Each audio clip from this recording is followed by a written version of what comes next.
بسم الله الرحمن الرحيم. إنا أرسلنا نوحا إلى قومه أن أنذر قومك من قبل أن يأتيهم عذاب أليم.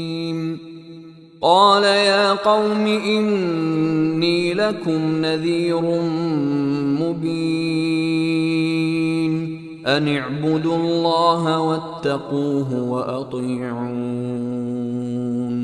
يغفر لكم من ذنوبكم ويؤخركم إلى أجل مسمى إن أجل الله إذا جاء